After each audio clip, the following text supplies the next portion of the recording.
explicit violence in your writings? It's what I do, is one answer. I write horror fiction. There is a kind of curiosity that we have as human beings about our life processes. One of our last life processes is death. It's a legitimate subject for curiosity. We shouldn't be ashamed that the macabre or the morbid exercises some fascination upon us. I tell it like it is. If it's there in my mind's eye, I put it on the page. And that seems to me to be a legitimate way to write. Thank you everyone for joining us here on Written in Red. That is the Horror Reader and Writers podcast. We've got an awesome show for you today where we are doing our first ever dual interview. We're going to have horror author Wile E and Stephen Kozeniewski. So that's pretty... Hells yeah! And welcome back, Carver, to the show. We missed you. Thank you. We did. Yes. And I'm actually on camera this time. You are. That's huge. We're gonna get to see that face again. That's very important to the YouTube audience. They're clamoring for it clearly in the comments. I've sent, if you've noticed, Daniel's missing. I've sent him on the bull semen run this time. Oh, Daniel's collecting. So I was supposed to be out collecting the bull semen, and this time I asked Daniel to please go collect the specimen for me. It's funny, dude, because the last time he missed the show, he was actually out trying to harvest a piece. He was looking for a toupee because he was depressed about his hair situation. So now I'm glad he has the toupee now that he can wear. He can feel comfortable having that free flowing hair while he harvests that semen on your behalf. Well, now he needs to get a beard too, because this show is actually kind of like the battle of the beards, because our other two guests have beards. So now Daniel also has to bring the beard. Absolutely. Okay. You've seen Aaron, you've grown the beard. You've had the full beard going. I think you've kind of got one going now. Got a little 5 o'clock going there, a little bit. Yeah. Roland's got the goatee going. Yeah. I had laser hair removal on my face, actually, so I can't even grow a beard. I really did. What?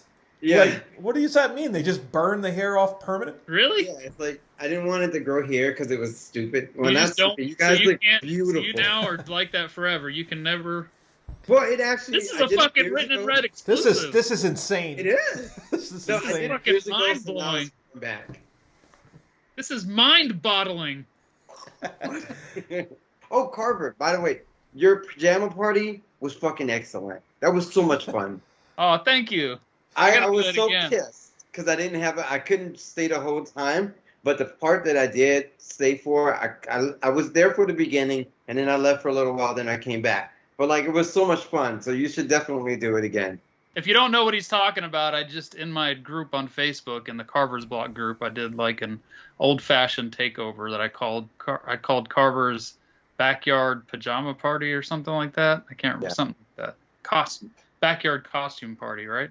Yeah, it was costume something party. Like that. Anyways. And your costume was Nacho Libre. What's his name? Yeah, it was Nacho Libre. No, Nacho Libre.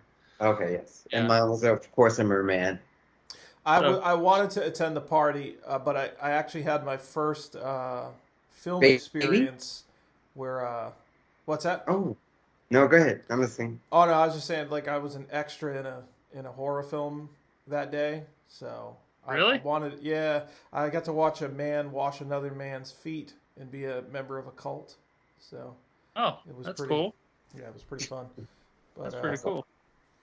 But I'll give more details on that when the movie gets closer to being released and stuff. But that's pretty neat. Yeah. I look like a total fucking voyeur anyway, so it works, Well, this thing was just an old-fashioned takeover thing. So it was just me putting questions up and playing games and stuff in the group. But it was like 5 hours long, 4 hours. How long did I do it? It was a long time. 4 hours. With the cabin thing that you did, where you had to put up 8 cabins, and so you had to choose which cabin you were going to be in. I chose the cabin, and you had the 2 guys. Who was it from? Is it Duck Dynasty? From Tucker and Dale versus Evil. Yeah. Oh, I was love like, Tucker and of all Dale. the people, That's awesome. why are they going to be in my cabin? So I put wanted up 8 somebody to different fuck me cabins, up. and you had to pick which cabin you were going into based on the look. Some were like big, beautiful, immaculate cabins I just got from like Google Images. Some were like rundown pieces of shit shacks and stuff. And you had to pick which cabin you were going in, 1 through 8, and then each one had somebody waiting inside. So it might have been like Tucker and Dale versus Evil, or it was one of them had the chick from Evil Dead, like the zombie-looking nasty one in the basement. Yeah. One had like Jason, so it just depended on your luck of the draw if it had like a killer in there or if it was like a hot person. I don't know, whatever. But Well, I guess we should get to the intro. we don't even have that much to introduce, honestly. Let's just go ahead and remind people who we are. For those that don't know, I'm Aaron Beauregard, the 3-time Splatterpunk Award-nominated horror author of such works as The Slob, Beyond Reform, Nightmare Nirvana, The Cuck, and a bunch of others. You can find my shit, signed stuff and merchandise at my website, which is abhorror.com. Pretty much everything else, if you just want non-signed stuff, it's via Amazon for the most part. Carver? Yeah, I'm Carver Pike, 2-time Splatterpunk Award-nominated author for books in the Diablo Snuff series, like Slaughterbox and The Maddening. I just came out with Faces of Beth recently. Got a few books that I'm working on right now. You can find all my stuff on Amazon.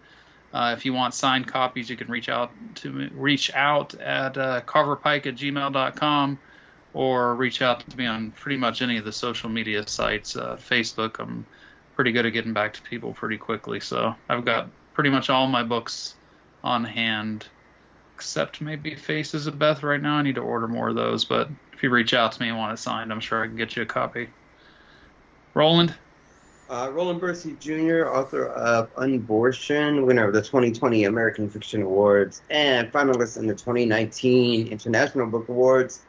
I also have my witchy revenge book, Payback as a Witch, and Pre-Thanksgiving Stress Disorder, which was a lot of fun to write. I just finished another short story, which will be in a collection that's going to be released and announced pretty soon. And then I'm working on a solo project, which hopefully will be finished by the fall time. You can find my stuff on Amazon, send me a message on Facebook. And we won't forget my friend Daniel Volpe. He has just released his, or upcoming release, Plastic Monsters. What else we got for Daniel? Let's see. He's 2-time Splatterpunk Award nominated author, right? Yep. For Left to You and Talia. Talia. And then check out his website, danieljvolpe.com, for all his merch and signed stuff as well. Oh, also, let's congratulate Daniel on winning the 60s yes. Godless. Yes. For, what is it, Left It was Left to You for best Yeah, so best congratulations, novel. Daniel. Great job. You deserve it. Yeah. Hell yeah. But I'm fucking hungry, so let's get into this interview. And without further ado, let us welcome Wile E. Young and Stephen Kozeniewski.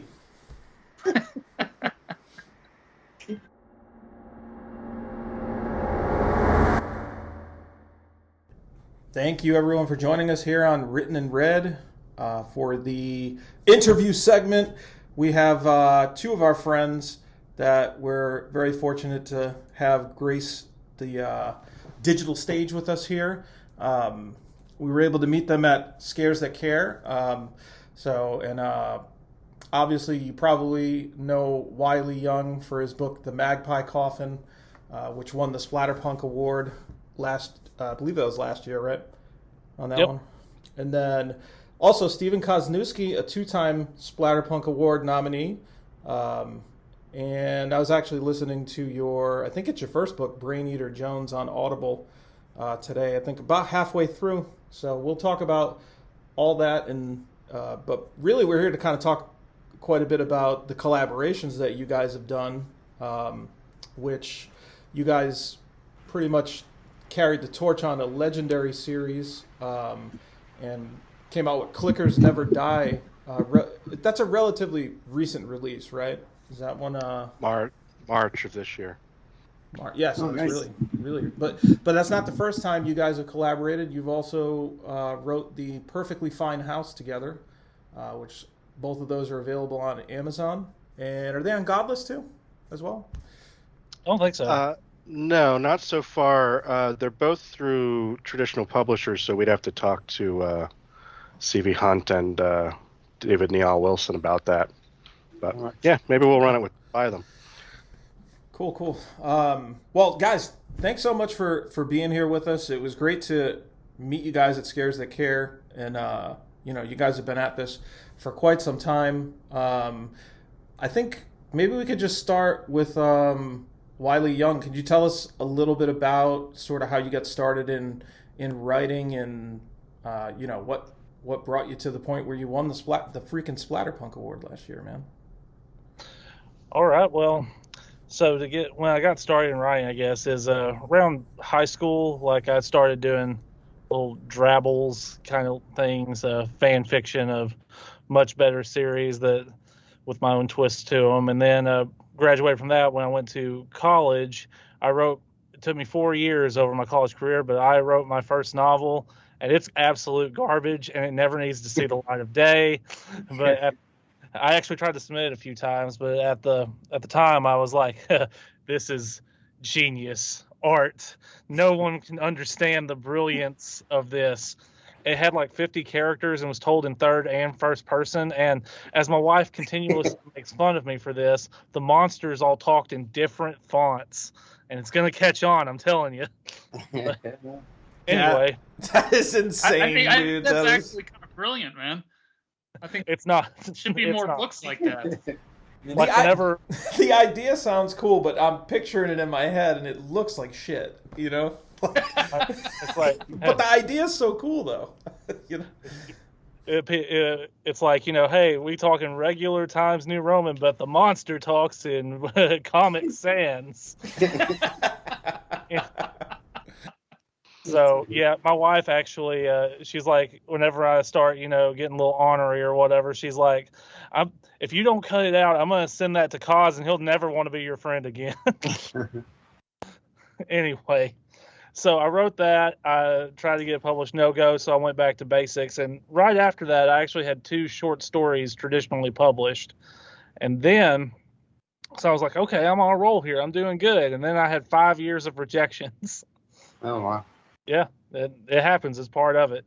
Yeah. And so I kept going, kept writing. I think I wrote 2 other novels that never saw the light of day, never got published before around 2018. I got a call. Our mutual friend, everybody knows him, Brian Keene. He recommended me to the Death's Head Press guys, and he was like, hey, I've got this kid. He's got pretty good talent. Why don't you take a look at his stuff, see what's going on? And so I sent them this novel, Catfish in the Cradle, and that's how it got, and they liked it, got published. And then Kaz and I started working on Perfectly Fine House shortly after that. And then I got a call from them, from Patrick Harrison, who was coming. Is like, hey, we're going to write these horror novellas that are westerns, and we're going to call them splatter westerns, and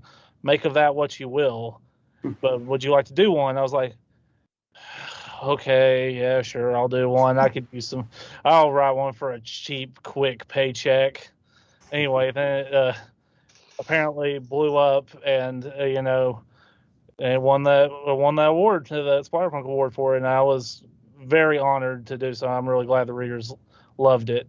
And so nowadays, when people ask me, how did you feel about Magpie Coffin? I was like, don't let them know that it was just a cheap, soulless thing you cranked out.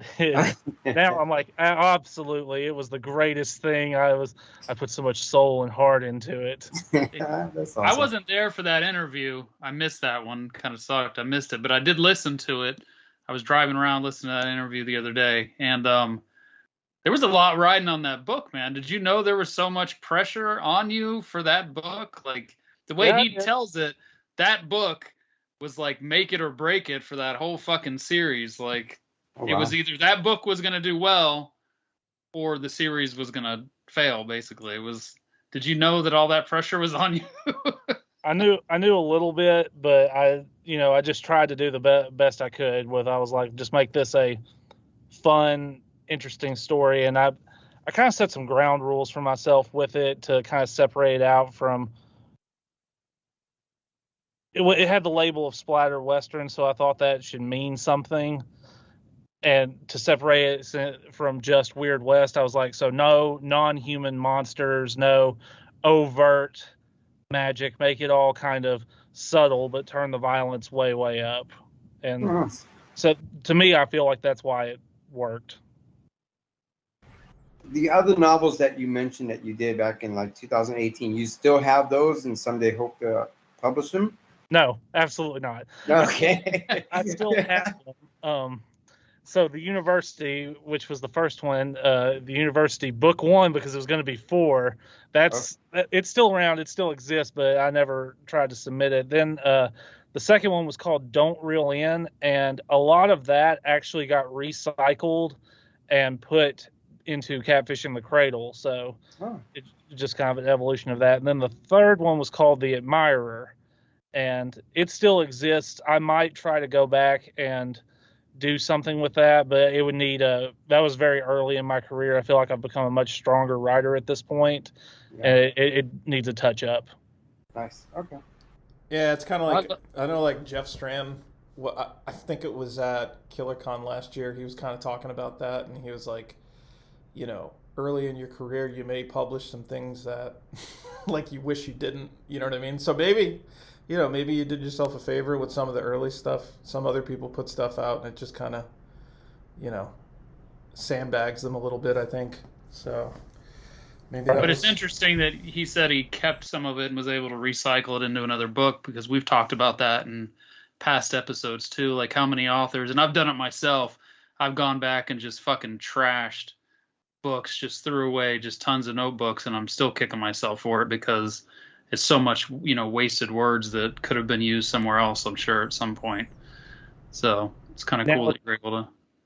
Nowadays, if I'm writing something and I take something out, I save it somewhere because I never know if I'm going to be able to reutilize it or Yeah, absolutely. But I've done that a lot. Like I've been like, oh, this is garbage, or it just didn't work for this story.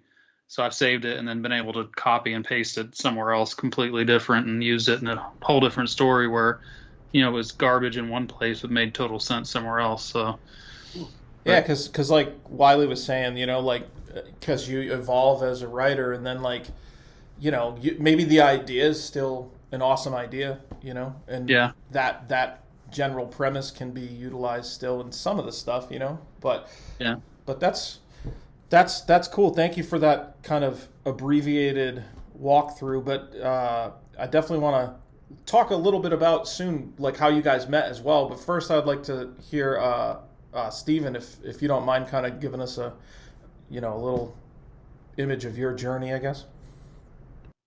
Yeah, I'm actually really glad we came on here. Wile E and I do a lot of these podcasts together, and that's actually the first time I heard that story. So I guess Written in Red kind of draws stuff out a little bit differently. But I was going to say, it sounds like you're just like a younger version of me, because I was very, younger but less handsome. I'll put that to vote. I was thinking the same thing. I did the same thing. I've been writing since I was 12. I actually think in second grade or something, I won a, second grade writing contest or something. Mm-hmm. But I've been writing, like determinedly trying to write novels and stuff since I was 12. And I have just well over 1 million words in the trunk. Oh. Wow. Now, where we do differ is that I have literally every word I've ever written down is on my file somewhere. And that's to include, everything I've ever done when I was in the Army and everything. I'm just a pack rat. I keep all that stuff. So, for good or for ill, the Kozeniewski files someday are going to be like the Lovecraft files where he's talking about, I love pinto beans, but I don't like navy beans. Yeah.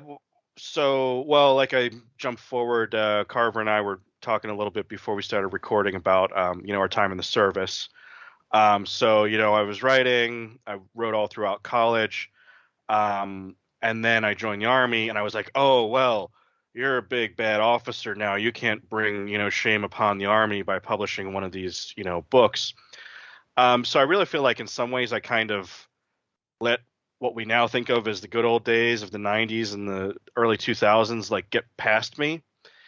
And then I finally got out of the Army, and my ex-wife, my wife at the time, was kind of like, you need to shit or get off the pot at this point. Like, you've been writing all your life and you've never published anything. You've always found an excuse to do it.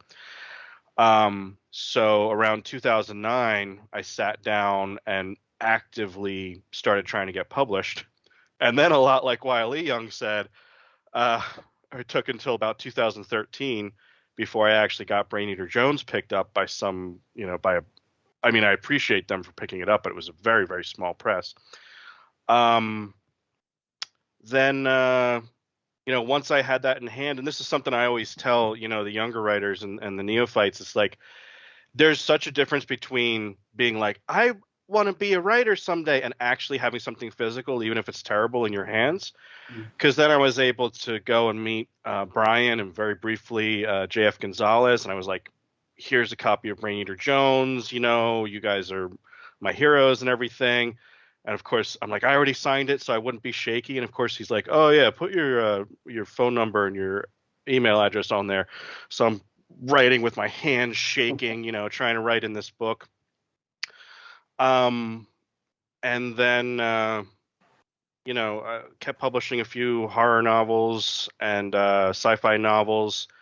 And then when the Splatterpunks came out, the Hematophages, I just had captured the zeitgeist at that point, and was nominated for the first Splatterpunks. So it was really thrilling. I had my speech written down and everything. That's probably in my files somewhere too. Now, is that the Skin Wrappers? That's the same Yes. series, right? Yes, Skin Wrapper. So what happened with that was I wrote the Hematophages, then I sold it to an Italian publisher, and they actually said, can you give us a novella so we can help to sell this? And I was like, okay. I'm like, the Hematophages had kind of an abrupt ending, but sure, I'll write something about the history of the Skin Wrappers. And so I actually wrote Skin Wrapper, and that actually came out in Italian before it was ever in English. Oh, wow. And then, I guess another year or so went by, and I, then I published that in English. And actually, well, not today when people are listening, but June 9th, when we're recording, Hematophages and Skin Wrapper just came out, re-released by Crossroad. Oh, so it is re-released then? Just today, yep. Fucking hell, man. I went to go buy that book a few months ago. Somebody, because I like the parasitic kind of stuff and things that space, like space horror, basically. And at one point I'd asked a question about space horror, and somebody recommended it, and I immediately went to go buy it, and I couldn't get it, and I was just like, what the fuck? And even today, like I just a little while ago, I went to go look, before we started the show, I looked up, I think it was Skin Wrappers. Is it under a different title or the same title? They're both in Hematophages now, so it's Hematophages. They're under one.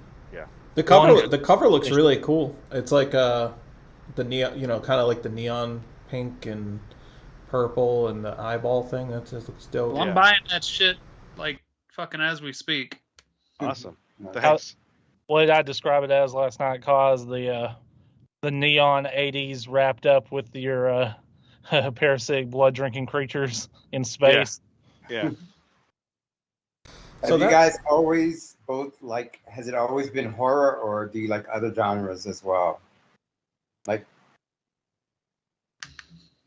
Well, it's funny you asked that, because obviously both of us are most famous for our mashups.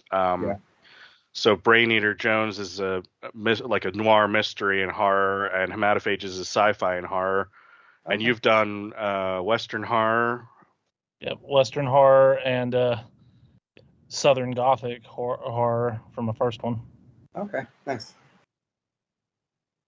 So, it sounds like you had you wrote for a really long time, Stephen, and kind of like you were saying, your ex-wife was kind of pushing you and saying, you're always finding a reason not to publish or submit, I guess maybe would have been more appropriate in that time. Is that fair to say? Like it was more submissions stuff than really like self-pub and whatnot?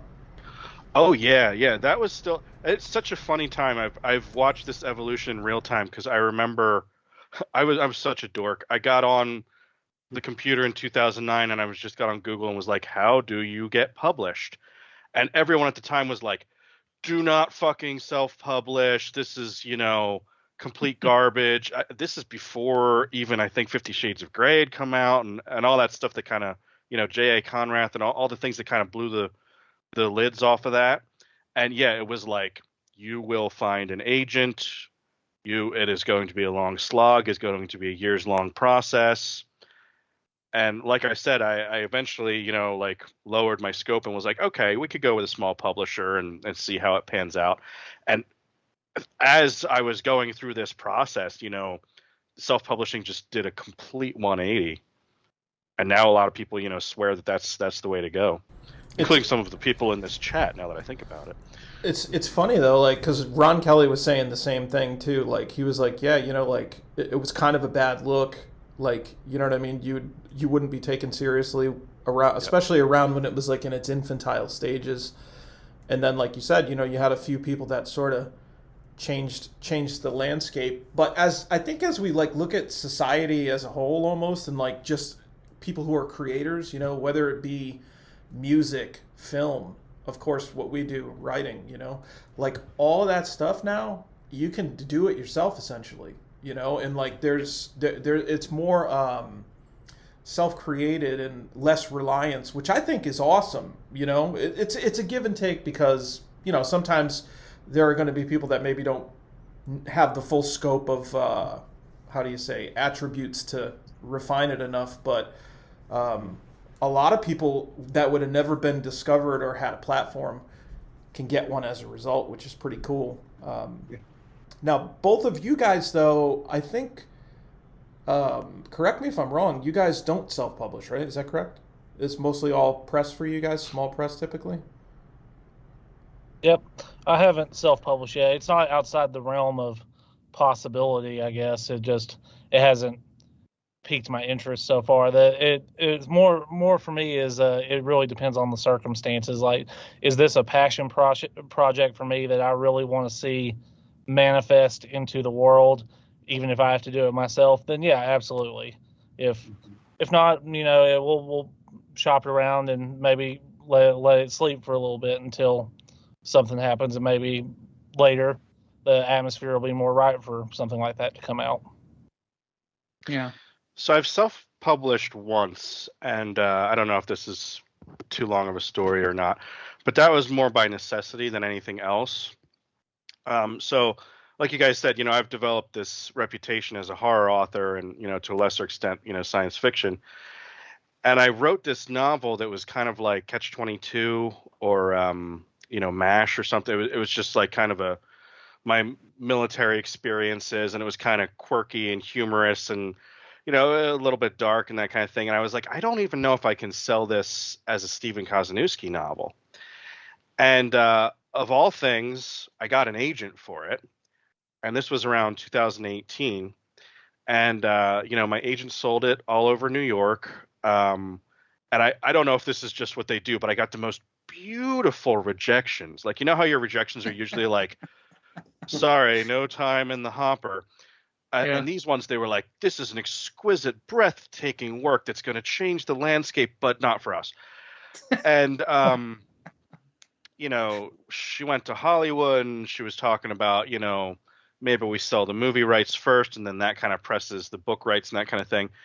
And it just kind of did the rounds. And at that point, I was like, okay, I reached for the brass ring. I got the agent. It got, attempted to sell to all the people in, New York, and it just didn't happen. And I was like, well, okay, now I've got this manuscript I can't do anything with it. I'm like, well, I've got to publish it. Like it's good. I've got to get it out somehow. And it seemed like self-publishing was really the only option at this point. And then I even went into this, whole heart-wrenching thing about, is it going to have to be under a different, pen name or and finally I was just like, I probably bothered everyone at Scares That Cares in August last year. They're all probably sick of asking me about that. And I finally was just like, okay, I'll just put it under my name and try and sell it. Yeah, that's interesting, and I've been wanting to get somebody on the show and to talk about agents because we really haven't had an opportunity to talk too much about that.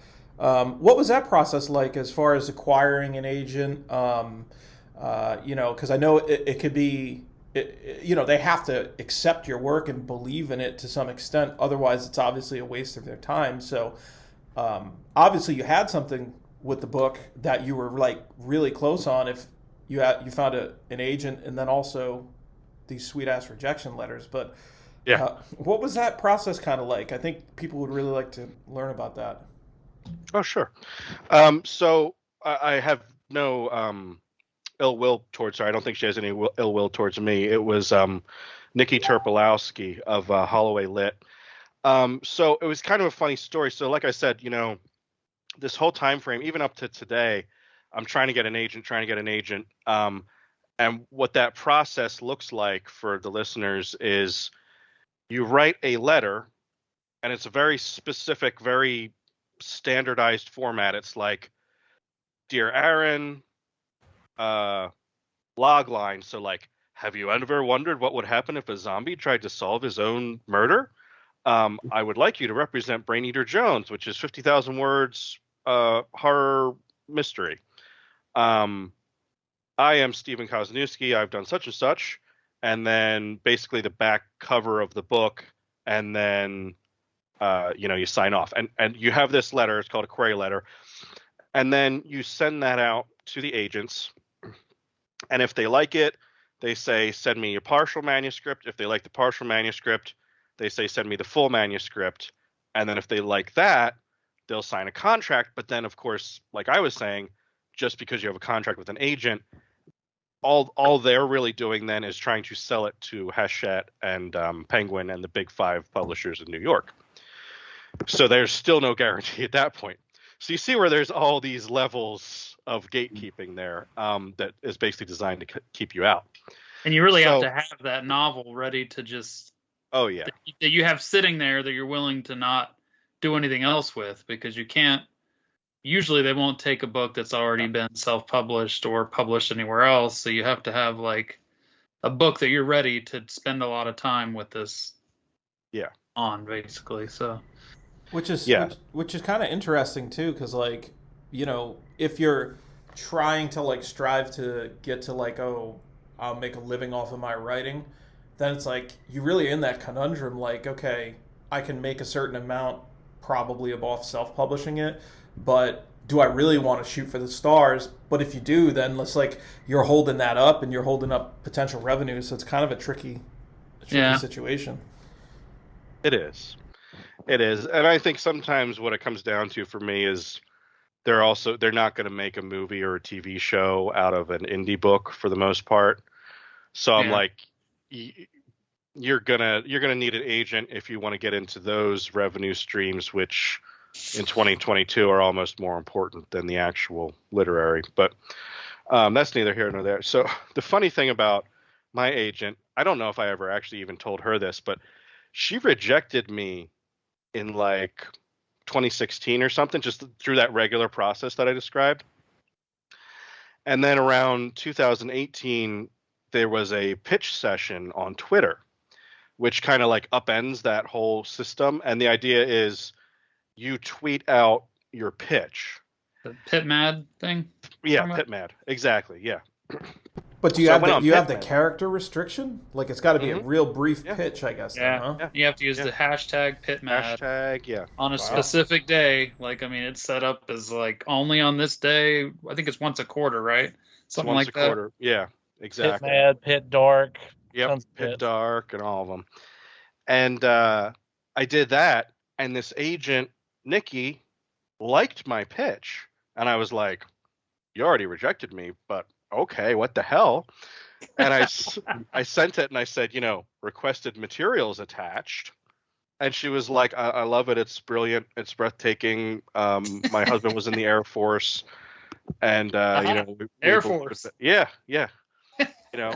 We want to take a vet and everything, and so that's how I got the agent. And like I said, we had a very amiable relationship, and at the end of it, she said, we're going to break up amicably. I can't do anything else for you, and I'm not really interested in anything else you have. Like I said, this was my oddball, quirky work. Yeah. And I was like, okay, sounds good. Bon voyage. Well, you took your shot, dude, and Yeah. sometimes you hit it, sometimes you don't, but do you plan on, because that sort of pulled you out into the agent field, so to speak, right, and got you into that realm, do you ever plan to do anything else of that nature, or do you think that was just sort of like the one story that you had in you regarding it?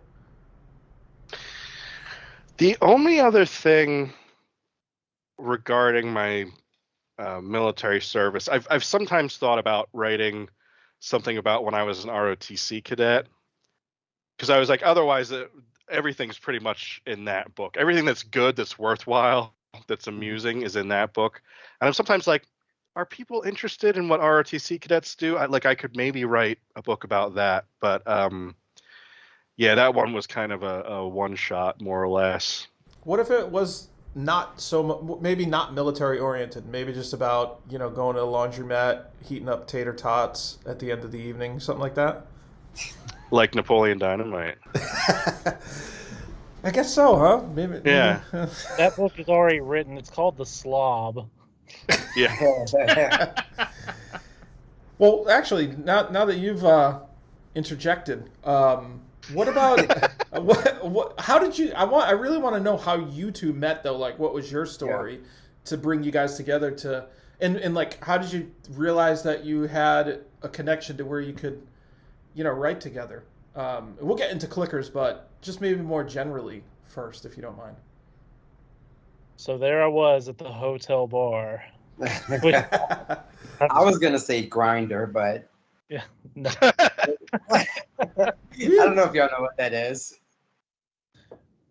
They can act like they don't, but they do. We know. God. We know. Oh God. We actually met at the last World Horror Convention in Provo, Utah, because Salt Lake City was too convenient for everybody.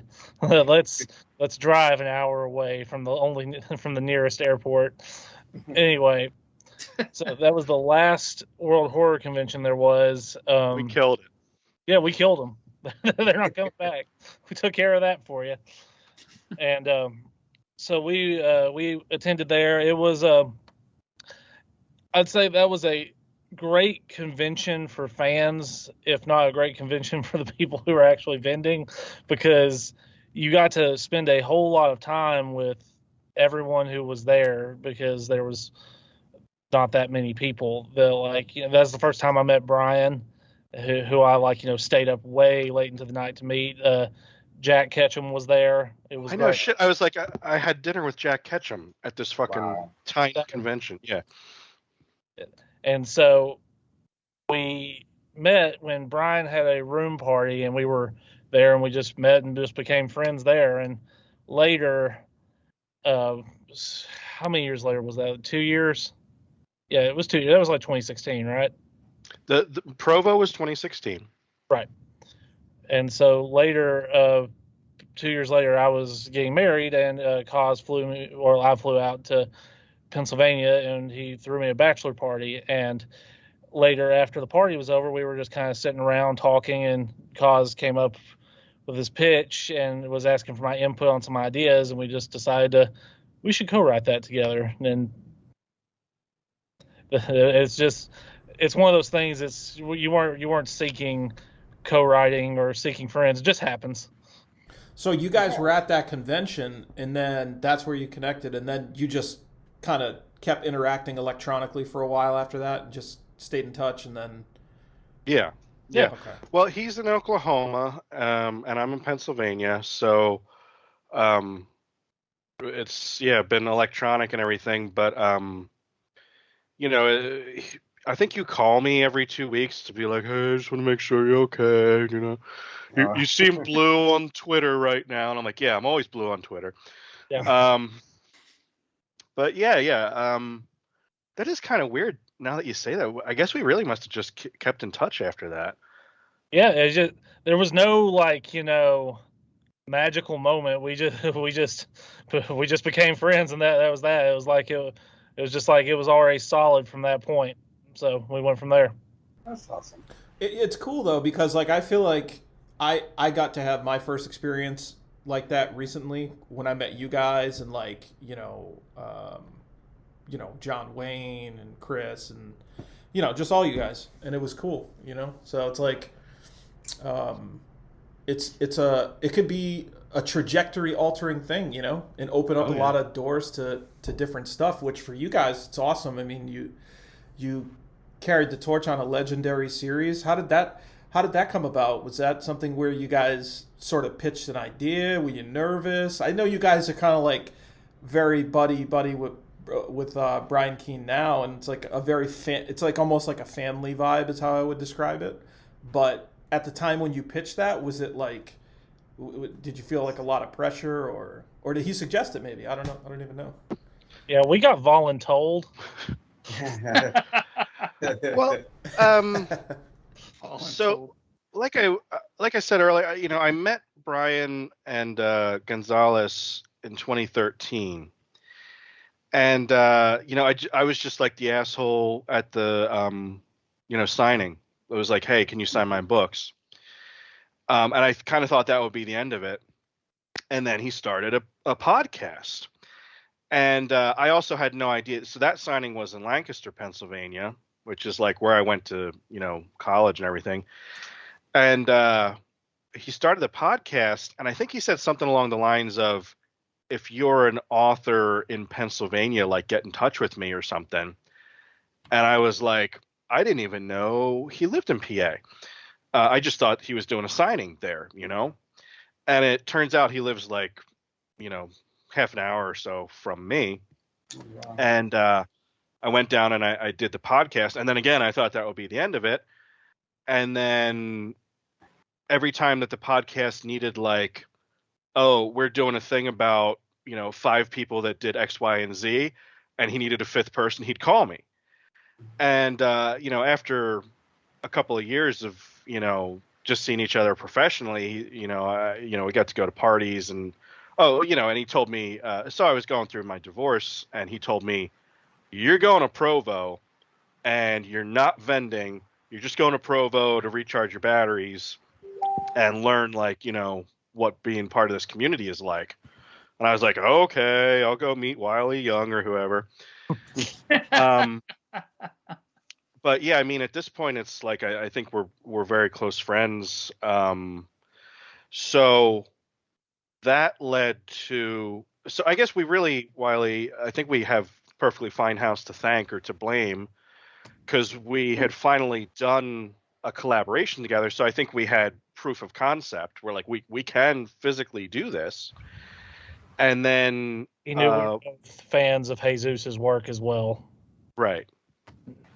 And so I think we just were like the convenient low-hanging fruit that if he told us you're going to do clickers, we were going to do it, and we were going to do it good enough.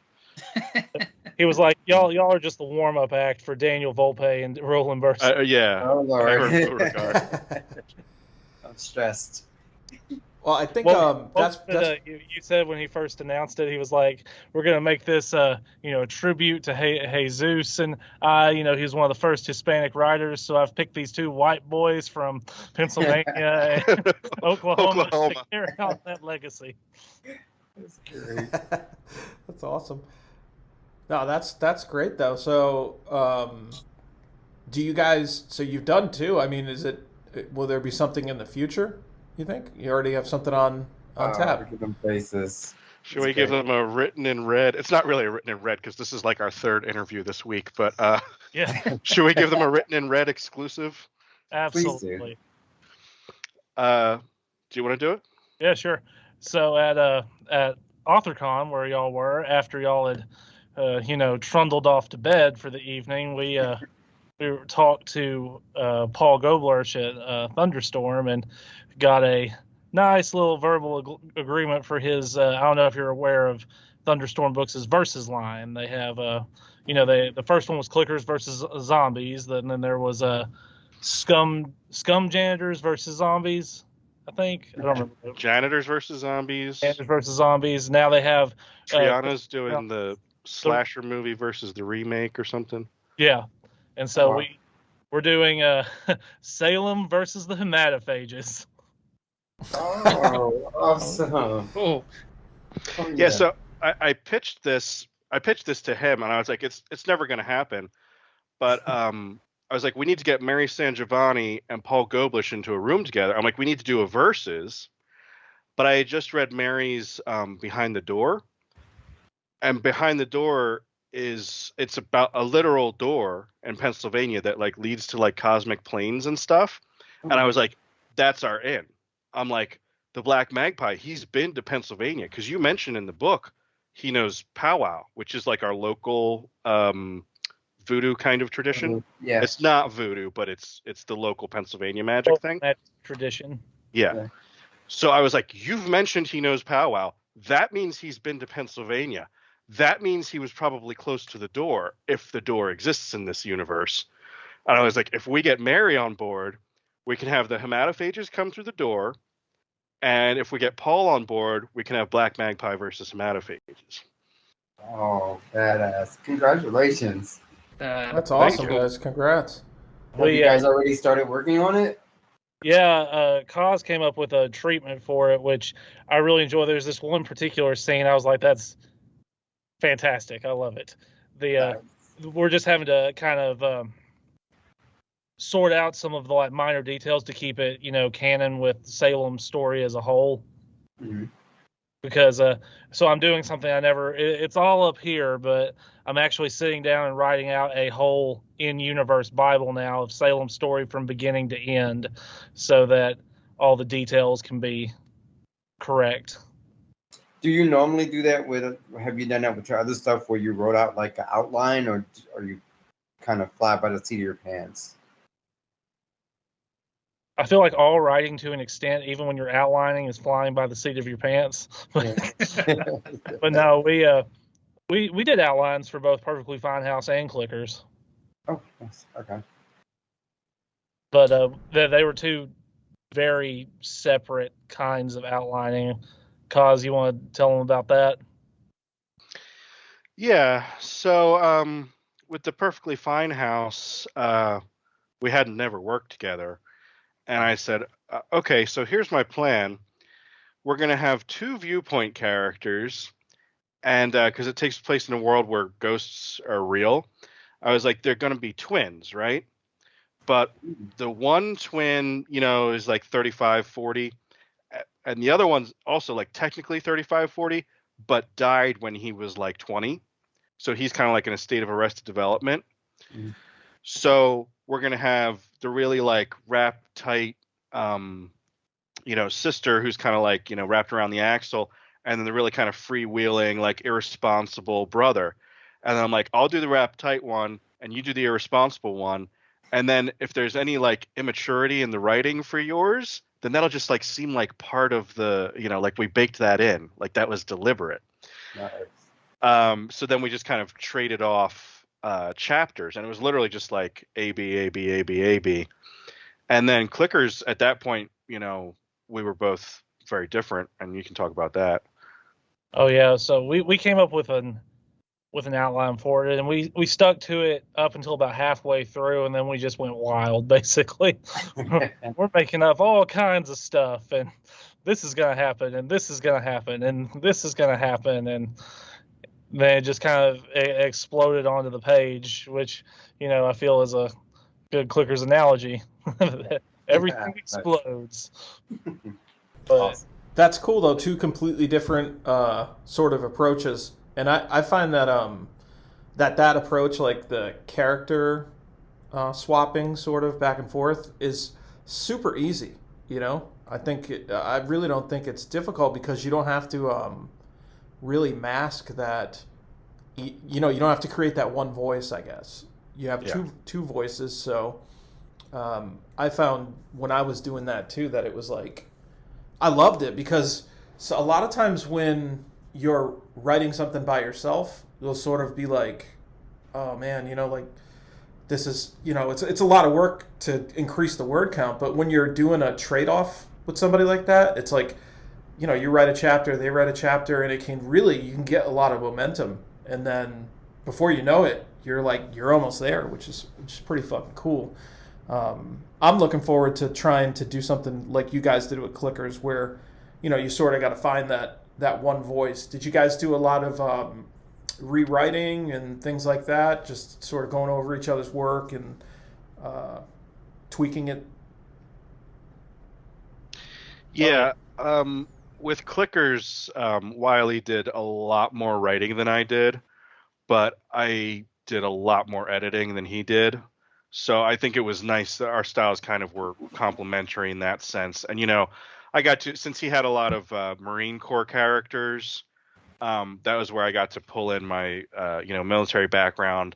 And I'd be like, because there were a couple times where I was like, I know exactly why you did this and why you wrote this, but no Marine would ever say that, and we need to change that. And he was like, yeah, you're right. So, it was very much like, hand in glove, like it just really worked out. And that was one thing when we first sat down and started it. I was like, hey, I was never in the service. I don't know the ins and outs of the, lingo, things of that nature. So I'm really going to have to rely on you for that. That's awesome. Here, I have to drop off here real quick. I will rejoin momentarily. Yeah, no problem, All right, dude. be here. See you soon. While Wiley's dropping off for a moment, let's talk about some of your other solo stuff, Stephen. So I know you have Billy and the Clonosaurus, which that's on Carver. That's on your wheel, you said, right? For first chapter Freak Show? Yeah, I've got that up here on my wheel, so we'll be reading that soon on first chapter Freak Show. Awesome. So as soon as we get to that. And Brain Eater Jones, which you said that was your first one, which I was listening to the Audible of that today. That guy was awesome.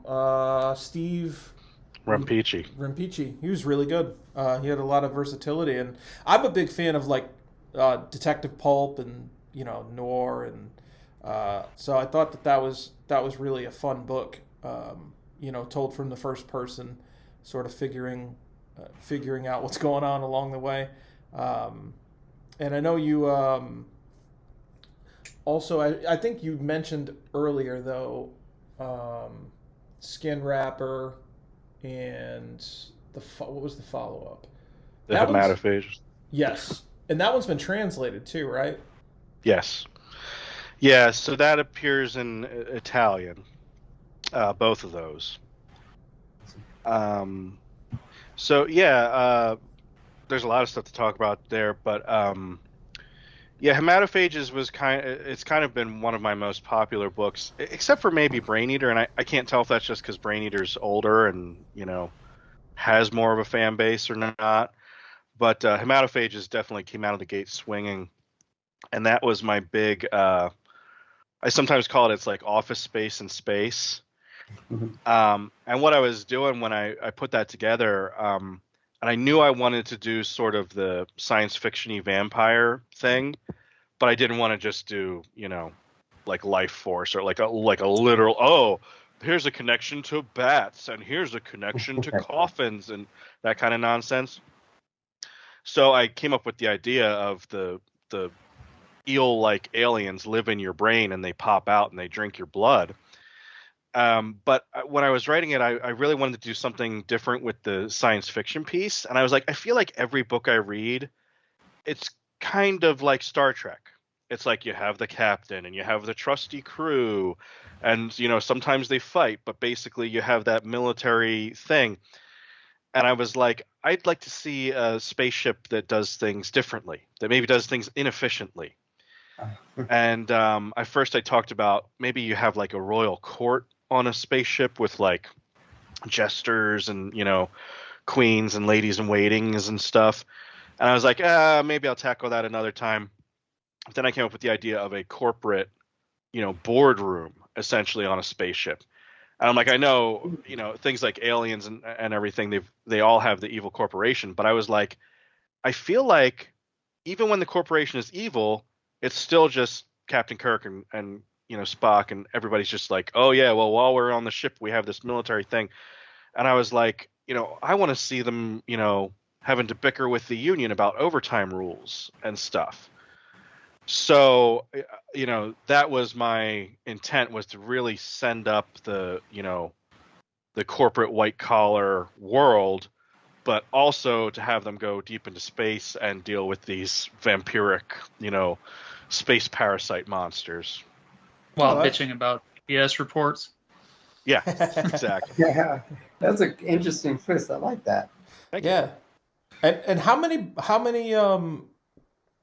books have you released, including your collaborations, but like not anthologies, like as far as like, either novels, novellas, or collections that are exclusively you? I guess it's either 9 or 10. Oh, wow. Yeah. Yeah, I could count them off, but it's probably 10. Cool. And what do you think? I like to ask this question too a lot of times, because I think, especially with like any kind of writers in the early stages, they'll be interested to know, like, what's the most challenging thing you had to face with writing? Or it doesn't have to, you don't have to narrow it down to like, oh, this is absolutely it. But, like if you had any challenges that you've had to overcome, or maybe are still working to overcome, we'd be interested to know. Yeah, well, it's something I'm definitely still trying to overcome, and you probably never will be, is that fear of exposing yourself. And I mean, it's really changed in the last 10, 15 years, because now we've all heard these horror stories, and of like, oh, a writer included an indigenous character, and now the entire internet's out to get them because they didn't address the cultural issue correctly or whatever. And I'm like, there is some fear of that, but on my end, I'm kind of like, boy, I wish I was famous enough that I could cause a firestorm like that. So I'm like, on the one hand, I'm like, yeah, I don't want to be Me Too'd, but I'm also like, might be nice to be that important. But even in like the early days, I remember before I released Brain Eater, I was like dyspeptic about my family reading this. Oh, yeah. And I'm like, they're going to find out, that I know about sex, and they're going to find out about the gore and this kind of thing. I'm like, my little 90-year-old grandmother is going to, read my story about, zombie sex and this kind of thing. And I don't know how it is for you guys, but I quickly found out none of your family reads any of your shit. Very true. Very true. You could give it to them, and oh yeah. So I quickly got over that fear, but I feel like I'm always grappling, like, and I guess what it boils down to at this point is it's kind of like self-censorship, because I'm like, if I want to include like a minority character or something like that, I'm like, is this okay? Is it okay for me to write? Or, like I'm sure Wile E will talk about this, when you're writing a historical piece, like Brain Eater, to some extent, I was like, I know they used racial slurs at this time, and they weren't particularly progressive, but I don't know how much I have to adjust that for an audience, or if they'll just understand this is the 30s or whatever. Well, I think you did a good job telling that too, like in the forward at least. Like you acknowledged it at least, which I don't know. To me, it's you try to do it as respectfully as you can. People are gonna make mistakes, I think, but I just don't think we should have to live in fear, over a story of fictitious characters, and but it's one thing if you could clearly see there's like malintent in what the person's doing. I think it's like that'd be pretty obvious to me anyway. But if it's like just the way the character is, like, our villains need to be villains. They need to be pieces of shit. You know what I mean? Yeah. They need to be hated. So, Yeah. and I know Roland, we've had this conversation before too, and you feel Yeah. pretty strongly about that as well. Oh, yeah, definitely. That's when I think, it's hard to think that, well, what I'm trying to say is like, my story is not who I am. I'm telling a story from a character's point of view. So it's hard to do that and feel like people are not going to judge you for it. There will always be someone, Yeah. there will always be someone. And then, but a lot of those people are just trolls too, like Yeah. some of them are truly just trolls. There are some that are not, that really truly are offended by it. But I mean, what we do is it's a volatile sort of topic, that's just crazy. And, Yeah. like if you're going to go into this, you kind of have to put your big boy pants on and be ready to fucking deal with whatever. But what about you, Wiley? Have you dealt with because what we asked Stephen was, what were some of your greatest challenges, and he was talking about just this, so kind of overcoming maybe self-censorship or how to approach that without potentially getting, trolled and whatnot. But do you have anything to add to that? It usually helps that whenever a villain of mine shows prejudice, they usually die pretty horribly immediately afterwards or very soon after that. And I usually try to portray them as massively ignorant in comparison. So it's like, you are obviously, there's no sympathy for this person here. It's they're an awful piece of garbage. So also, here's a crab monster pinching their head off. Enjoy. That was actually that was one of the things that I had was worried about for my Clickers story that I wrote for Clickers Forever, because the main character in that is an African American individual, and he's being pursued by the KKK in the Deep South in this swamp, and they're the KKK. No one should sympathize with them at all. So I grew up there. I've seen prejudice towards people who did not deserve it, and so it was really, really easy and kind of cathartic to, like, you wearing your silly bedtime sheets. Here's a crab monster. Enjoy. And it's interesting though, because I've even gone the other way with it, where because of what, and I won't specifically say the book because I don't want to spoil anything, but I typically don't do any kind of write-up or explanation as to why I chose to do something. But I felt it was necessary with this particular book just because, the idea was that in real life, a lot of times these people don't die. A lot of times these are the people that fucking live to be 100 somehow. That you're just like, Jesus Christ, you know what I mean? Like, but, and it's like, that was sort of the twist, is that these people that were horrible, prejudiced characters, and you thought they were and they very well might die, because I plan on doing more with that. But I felt like it was necessary to sort of leave an afterword so that people aren't thinking I'm fucking like championing these characters. That's not the case. It was just more like, well, in real life, sometimes the worst people make it through. And you know what I mean? But if you're going for an unhappy ending, for sure, sometimes justice doesn't triumph in the world, unfortunately. I say it all really kind of depends on the message or the story that you're going for. If you're trying to undercut the, I call it the Cormac McCarthy method, that there is no justice, it's all bleak and nihilistic, and then you die. Yeah. With every day that passes, it seems more like that, but yeah. So have you, now I know we talked about that aspect of it, but have you had any other challenges in writing that you felt like, were like big items that you sort of had to overcome or are working to overcome, or things you think that you might need more information on or figuring out? Because I find myself like constantly fucking evolving. Like even just literally a couple days ago, I figured out how to do a cover wrap design myself, which was like a fucking huge aha moment for me, especially financially. But do you have any stuff like that?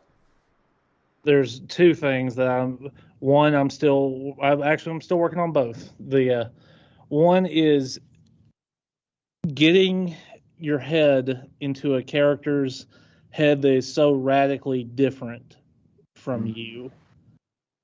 And I'm talking about a completely different life experience. And so my current work in progress is that where I wrote a whole first draft, I have 80,000 words I'm going to do nothing with, maybe recycle some of it, because I realize this is not the life experience of this select group of people.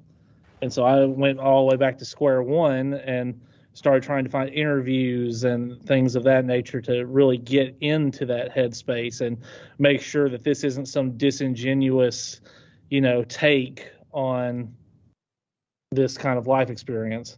And the second one is social media usage, promoting yourself, getting yourself out there without, okay, this is my latest book. I'm going to post it 5 times today. Someone will see it. And that's the biggest one we get is marketing / social media.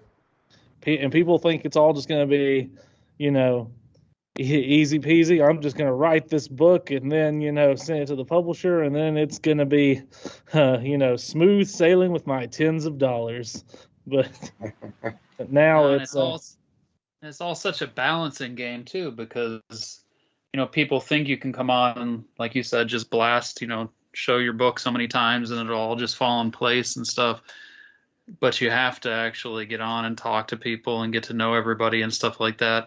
But then you got to be careful with just doing that, because if you don't, like, I fall into the category where I don't show my books often enough. Like, I get on and I socialize and talk to people and stuff like that. And I even have my group that has like over 1,000 people in my group, but I don't show my books often enough.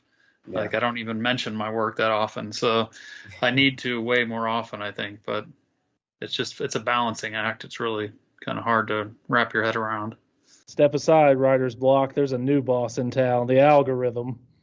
Yeah.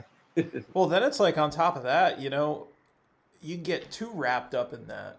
And it's like, then you're checking your phone all the time, and then you're distracted from writing. And then, you know what I mean? It's like, and I think we were talking about this, I think it was with Chris Triana, just put the phone away, put it in the other fucking room during the writing hours, and really sit down and just get into it, because that's what sucks, especially if you're, you're trying to keep momentum going, like you don't want to lose your momentum. Like if you actually do get something that hits, which is hard enough to do, a lot of elements go into it, more than just you posting it or whatever. There's definitely those luck elements too.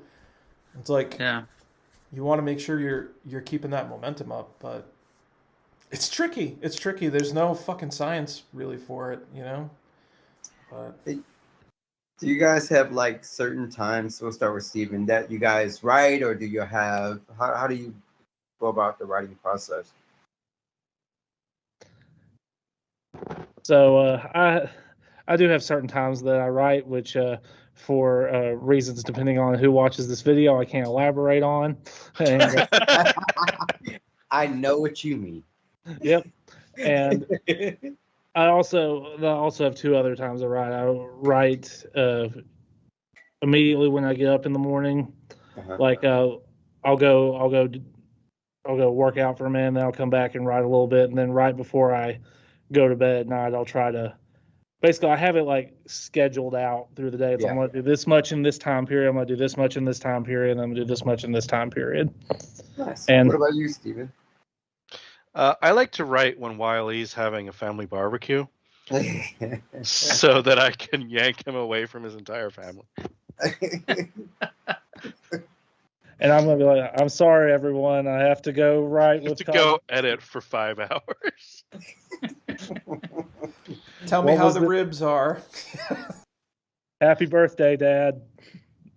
No, I've been a disaster lately. I have 3 jobs now at this point. I work the day job for the government. That's kind of the white collar job I was talking about that, makes so much of its way into macrophages. And that's the one that actually pays the bills. So I kind of have to be somewhat paying attention to that for 8 hours a day. And then I own a small business, and there's always something, going on. And, we got to file for insurance or this or that or the other, which I love. I love doing it. But it's always like, oh yeah, there's one other thing I have to do. And then I have to go right, and I'm just like, I've been in fucking disaster lately. I don't know what to do about it, but it does, and maybe that's why my last couple of things have been collaborations, because I'm kind of like, oh, I feel really obliged to get these chapters back, so I'll find a way to, do that. It is kind of cool. Oh, sorry, go ahead, Carver. I was just going to say, my head's been a bit of a mess lately, too. Like, I get to where I can concentrate really well on a book and finish it, and then there's that after, it's like that hangover kind of stage where I just kind of have a bit of a rattle in my head. I'm trying to figure out which book to get focused on, and I find that I'm much better at night, but I can't really write at night. Like, I need to do it during the day because that's when I'm home. I do work from home as kind of part-time, but that's when I have the time to write, is during the day. Like, I really can't do it at night because I need to be up in the day. So I got a suggestion. You could turn the lights out, and you could put something up in the window, and then you could pretend it's night, dude. I could just put a little the sound of crickets and shit. Yeah. Like a Truman Show kind of. I do. I have the blackout curtains too, so that would probably work actually too. Yeah. Well, Ryan Harding was saying too that on the episode we did with him about that, sort of like getting that momentum with somebody that you collaborate with, like it could be really helpful. And it's like, if you could maybe use that and then roll it into something else you have going on the side too. But I know you have 3 things, so that's a lot of shit. What do you mind telling us what your small business is, just out of curiosity, or? No, we can do a whole other podcast about that if you want. I'll just tell you a real quick story. Well, I own a balloon studio, and I'm terrible. I can put 4 balloons together, and that's about the extent of my skills. But my business / life partner is an amazing balloon artist, and she'll do like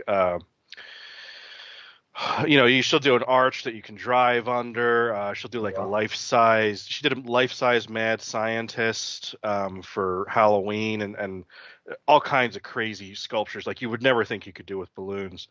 Oh. And just this week, thank you. So we've been doing a lot of stuff for Hershey lately, because Hershey had a big Halloween. Like Hershey After Dark is something that they were trying to establish in 2021, and it was just like a weird kismet thing that she knows how to do all this kind of horror stuff, like bubbling cauldrons and that kind of thing. And so Hershey's weird in that they're kind of the only company on earth where their flagship store is not Times Square. Their flagship store is Hershey, Pennsylvania. Yeah. So their Times Square store was debuting a new product this week, and they were like, "Oh, can you take the train up to New York and set up a big balloon display for them like you did for us?" So our work has been in Times Square this week, if anybody's out there. That's cool. So it's just like, it's just like smashing. But yeah, I'll talk about balloons for another hour if you guys are really interested. Yeah. That's really cool though. Do you have sort of like a hobby, Wile E, as far as like anything you do outside of writing besides the barbecues we're aware? I guess you call it. I have a lot of myriad little interests, like you've seen some of them at the conventions. I like 3D printing, doing 3D printing and stuff. Yeah, I made some clickers and some dark ones for the Thunderstorm release of Clickers Never Die that got mailed out with those editions. And man, that was a hassle with my tiny little 3D printer, just working 24 hours a day, and it, smoking. And man, I'm tired of this. I'm like, that's too bad. You keep going. And so I like doing that, and I also like magnet fishing. So you Oh, you big do high-powered magnet magnet, fishing. and you go out to rivers and lakes and stuff, and just throw it in there and see what you can come up with. You can go get scrap metal. You can go sell, bullets if somebody fired into the lake. What's like the coolest thing you ever found magnet fishing? It's not the Great coolest, question. but it's the Great most question. gratifying. So my family owns a lake house, and I've done lots of work on it over the years, and I've lost about 17 hammers in the right off the dock that I usually work on, and I've recovered 13 of them at this point. That's incredible. Now, Stephen, would you be willing to create a balloon arch over the lake where he goes magnet fishing? You think that's possible? Oh, that would probably be about $10,000, but Oh, jeez. anything's possible. Well, let's get the GoFundMe going on Written in Red. Okay. Hey, Wiley, I got a question for you. So I actually just bought the Ender 3D printer that you have to put together yourself, and I was like, "Fuck this! There's no way." Did you have to put your printer together yourself, or did it? Oh yeah, I had to put mine together and get it leveled. But from what kind of model did you have? It's the Ender 3D. Okay, so you're using the filament, right? Yeah, filament. So I have a different type. I have the Elegoo Mars, which uses resin and ultraviolet light to harden it layer by layer. Yeah. Oh, Yeah. nice. Yeah, I guess it required it requires a lot of maintenance because like the vat, the film that it uses breaks down over time, so you have to replace it constantly. And when Paul would text me and be like, "So how are the miniatures coming along?" I'm like, "I've made so many that I went beyond safety parameters and cracked my LD screen, so now I have to get another one." Yeah, that's awesome. I think I had my the 3D print statues of the Payback is a Witch and Pre-Thanksgiving Stress Disorder were done in resin, and it came out really good. Yeah, the filament ones, you can make all kinds of stuff with it, which is really that. From what I've buddy of mine got one. He's been making like replacement, like just one-time car parts to see if they work. That's awesome. Nice. Well, mine was more for like modeling and stuff like that. Yeah, That's crazy. That's a car you want to get into. Yeah. A car with a resin engine.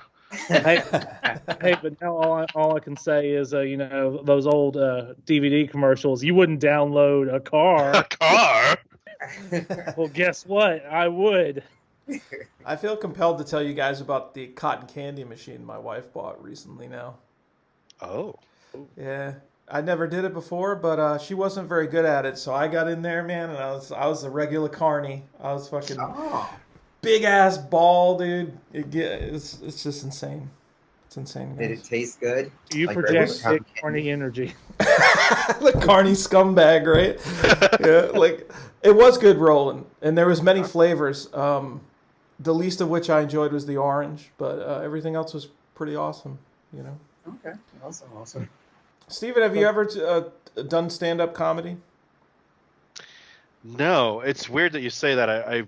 I've been thinking about it lately because my readings at conventions always end up being halfway towards that. But why do you ask that? No, I don't know what we were drinking. You might not remember. I was saying that you should fucking do it because you're really funny. Like, I could see you doing that. I really could, as like an untapped sort of talent. That must be why I've been thinking about it lately, because I've been like, I should do that. You must have incepted me. I don't know if you want like them to incept you. Yeah, that sounds hot. I was about to say I'm open Aaron's to gonna incept you with his carny candy. That's a book title for you there, Aaron. Carny candy. Carny candy. You want to come do comedy down at the Carny? I was wondering what I was hearing over there at AuthorCon. I heard, "Step right up, we've got slob, we've got yellow." Buy something, I'll suck your dick. Don't buy anything and I'll suck your dick. Yo, that's the fatal tag team, me and Roland. I was just playing, guys. Sorry. Okay, I think actually, timing-wise right now, it might be cool to get into some of those questions that we got. Are you guys down to answer some questions from some of the folks that saw you guys were coming on the show? Yeah, absolutely. Absolutely. Everybody but Wes Southern. Yeah, fuck him. All right, cool. So let me see the first. Did we get any in the email? I didn't check the email. Can you double check the email while I do the Facebook ones real quick? Yeah, let me look. Hold on. I do feel like there's going to be an evil cotton candy. I don't know, blood cotton candy or something in the next Beauregard book. We might have to make it happen, you know? Yeah. I can send them custom cotton candy. No, Because I was immediately thinking to myself, what happens if you stick somebody's head in there or something? No, there's there's nothing in the. There's nothing in it? No. Oh. Nothing in my head, I think is what it's saying, but Her name was Cotton Candy. We taught her the Carney Code. well, Mick Collins says this will be a good one, and then he says his question is, what is something that you learned about collaboration that you never expected to pop up?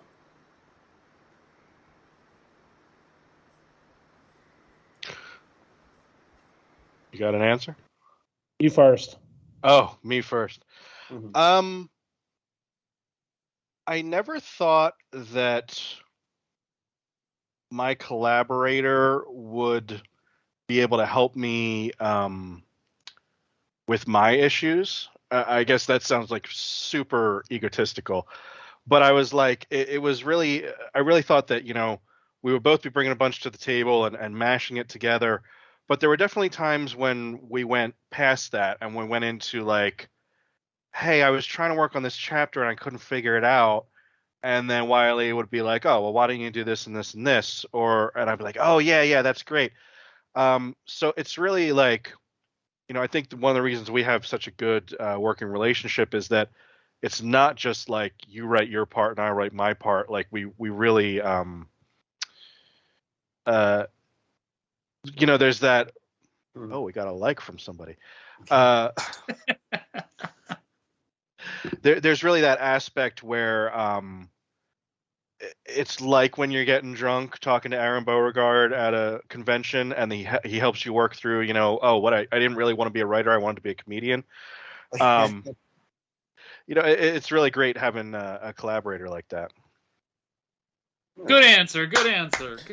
Unbelievable.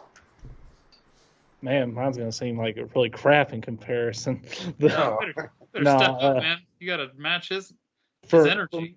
For me, what I didn't expect was I'd say like I don't know how you would describe it, as like the zeitgeist of it. No matter how many times Cos and I have worked together, it's always like when you're done, it's like I'm ready to go again. Let's write something else. Nice. It's so much fun doing it, and all the ideas and visuals are always for me at least seems way more elevated when we're writing together versus when I'm like struggling to come up with something on my own. It just seems to come more naturally and more just I don't know if the right word is like sharply, brightly, anything of that nature. Vividly is good. The old two heads are better than one. Like with writing, it's cool because it just sort of expands the scope of what you could do, because you have this pool of experiences rather than just that sort of tunnel vision. So that's awesome. And Jim Glover says that he just started Clickers 1 and he's blown away. It's so good. You can't wait to read them all, obviously including your guys' book. Alex Simmons has a question for Stephen. He says, Billy and the Colonosaurus is an amazing Simpsons reference. Any plans for another, or are there any other famous quotes that you could turn into a story?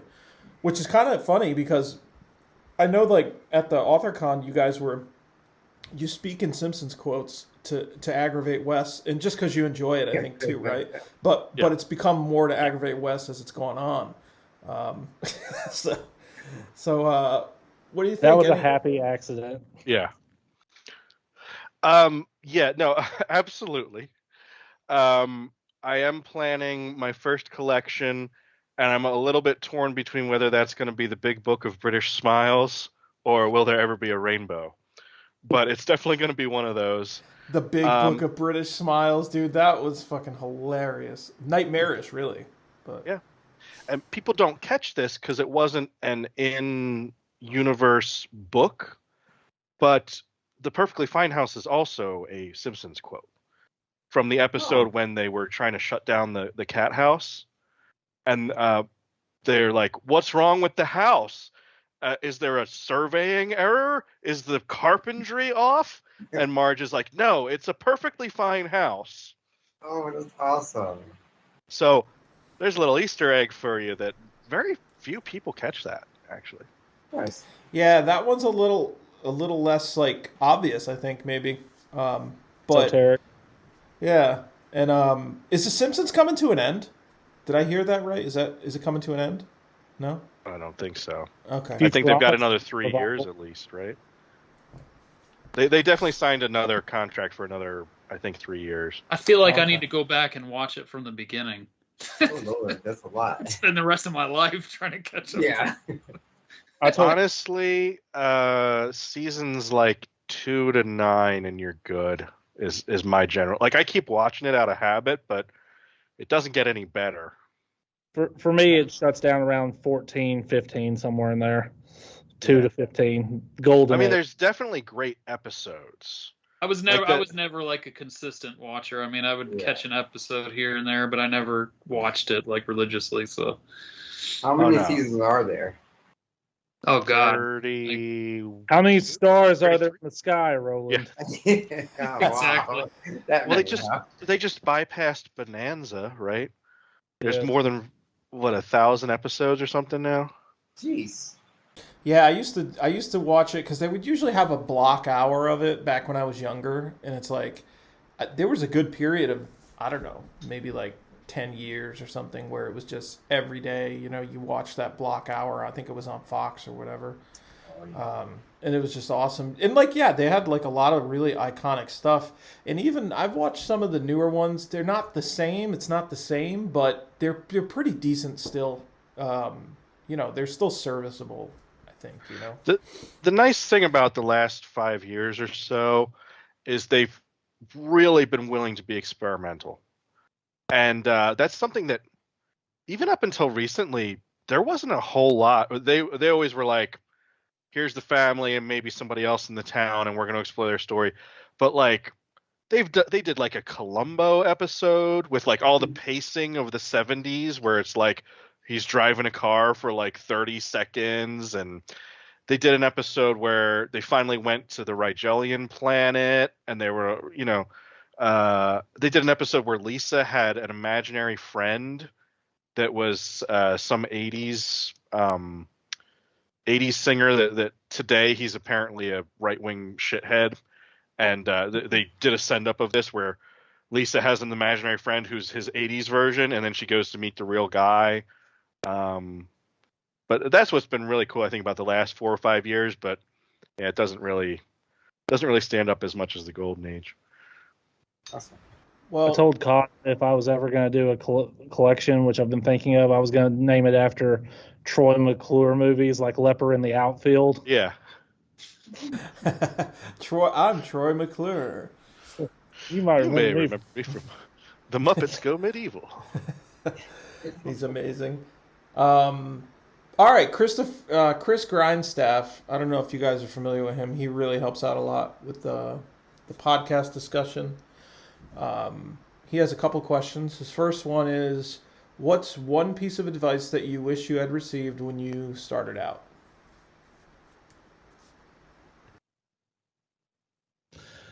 For me, I think the best piece of advice I could have gotten when I was starting out was be patient and be very, very dedicated to your craft. Don't put it off, don't take break days, just keep going. And also try to find an agent early, but I would say, cut your teeth in the minor leagues, go from short stories to novels, and then, maybe start shooting for the big leagues, get the get the agent, get that sweet papa Netflix money. Awesome. Hey, when you say be consistent, what about the times when people, like when you have just writer's block and you don't know how to move forward? How do you get past yours? I move forward. I literally write whatever. It might be crap, but I wrote today, and I can go back and fix it later. Okay, that makes sense. What about you, Stephen? Do you ever have writer's block, and how do you get past it? This is creeping me the fuck out because now I'm really thinking he's like a younger version. Are you like a time traveling version of me? Am I gonna be like 6'10" in the future? But Yes. no, it's the exact same way. And I always say, when you read it, you cannot tell the difference between the things that you just like shit out like it was nothing, and the things that you slaved and just like hated writing. So when you're having that writer's block, it's like you may hate it, but the work is going to be just as good as your other stuff. So yeah, just push through and do it. I like it. Thank you. Yeah, I think there's something to be said for that. Just writing, like, just make your fingers move. You know, like literally, that's you have to just do it. You know. Yeah. Because, like you said, even if it's not good, you can always evolve it. You can always cannibalize it and you know, make it into something else. Like, but it's just important that you keep writing, and you know, it's like an RPG where your character's constantly leveling up. You know, as you keep going through it, you're just going to get better and better. You know. Yeah. And for me, it's, you know, like the Scooby-Doo moment when I start. I'm like, let's see who you really are. You're not writer's block. You're procrastination. Yeah, it's so true. A lot of times it ends up just being an excuse. You know, it's an excuse because of distractions, and you know, a lot of those distractions are procrastination, right? It's like, yeah. But Chris had one other really awesome question. I like this question a lot, and we didn't actually ask you this yet. Wait, Kaz didn't answer the other question. Oh, did he? Putting pressure back on him. No, he didn't. He didn't answer the advice question. Oh, the advice one. Okay. No, he didn't answer that. That's right. Yeah. I genuinely want to know his answer, so I'm just curious what the answer was. We kind of talked about it before, and this is not to be pat or anything, but seriously, you know, fuck the haters. If I had known how much exposure you're going to have in this business to rejection, ignorance, I mean that in the sense of people ignoring you, but also ignorance, just rejection, people ignoring you, people hating you, people talking about what a shitbird you are personally, people talking about what a shitbird you are as a writer. It's just, I mean, I'm not going to like front and be like, oh, it all just rolls off my back at this point. But seriously, like it takes a lot to even like get my goat at this point. I'm just like, oh, another bad review. And I say that because I see a lot of the younger writers on like, you know, Books to Horror and Written in Red and the various places. They're like really wrapped around the axle about it. They're like, I don't even know if I can take a bad review. I'm like, oh, well, you're going to take a lot or you're just going to not do this. Yeah. So you're going to get ignored and rejected by agents, by bloggers, by readers, and then the ones that you do get finally over the finish line, they're going to fucking trash you, some of them. So just like either get over it or learn to love it, you know, embrace the suck, or find a different, you know, passion, I guess.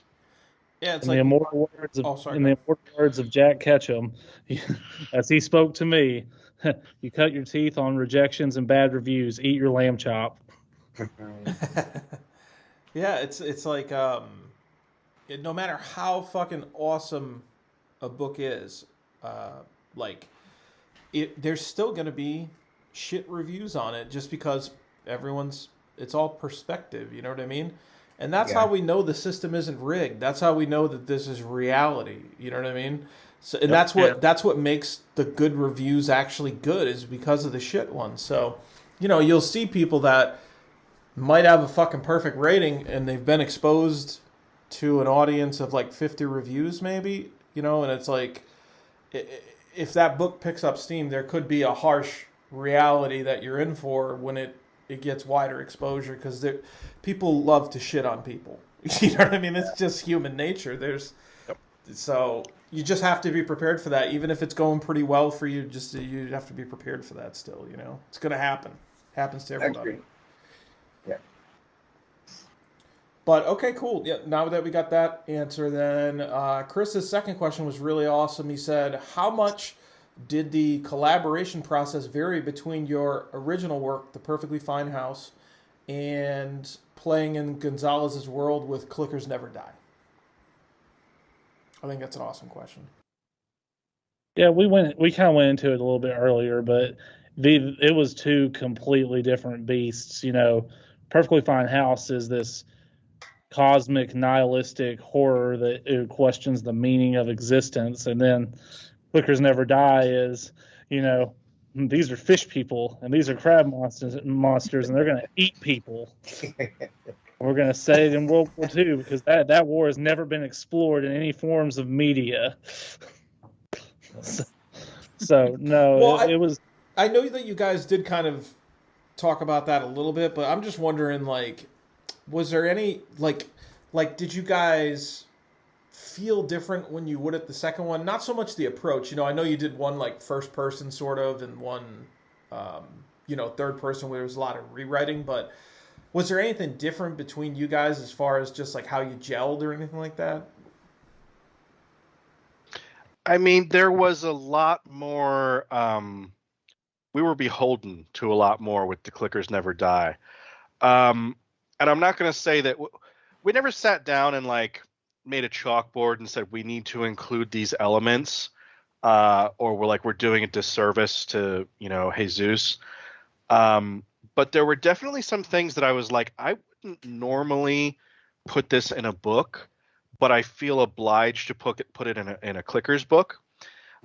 So like there was definitely, like in Clickers 2, that was obviously an indictment of the Bush era, and J.F. Gonzalez was a very progressive person, and they had the president getting murdered and just like ripped apart and just like destroyed both like conceptually and physically.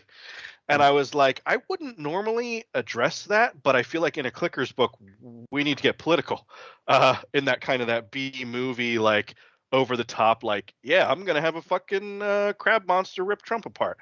And I'm like, I mean, I guess maybe we'll offend some readers or whatever. Okay. But I'm like, I felt obliged to do that. There were definitely some things. I remember there were some things that you put in that I was like, fuck, I forgot about that. Like the sea creatures. Like there's always this thing where before the Clickers come, there's always this weird wave of like all the seals and manta rays and stuff all come out of the ocean, like in fear of them. And you put that in, I remember. Yeah. And that kind of wave of stuff coming out, because I'm pretty sure that's a common thing in the other Clickers books. In Clickers 3 and the first one, they see other life coming out of the ocean in advance of them to get away, and so yeah, that was in there, and there's other stuff. We tried to go with the themes, as it were, because every Clickers book introduces some new variety of Clicker. We had the originals in the first one. The second one introduced the giant size version. Oh, the giant. The third one had the obsidian Clickers, yeah. And then the fourth one had zombie Clickers. And right. So with ours, we came up with the what we call them, the kamikaze Clickers, the which are pure white, and the brain Clickers. Oh. And then we threw in an Easter egg at the very end for one that may go somewhere, may not. I hope it does someday. Nice. That's awesome. And I think we got Ray Howe, who's a big supporter of the show too.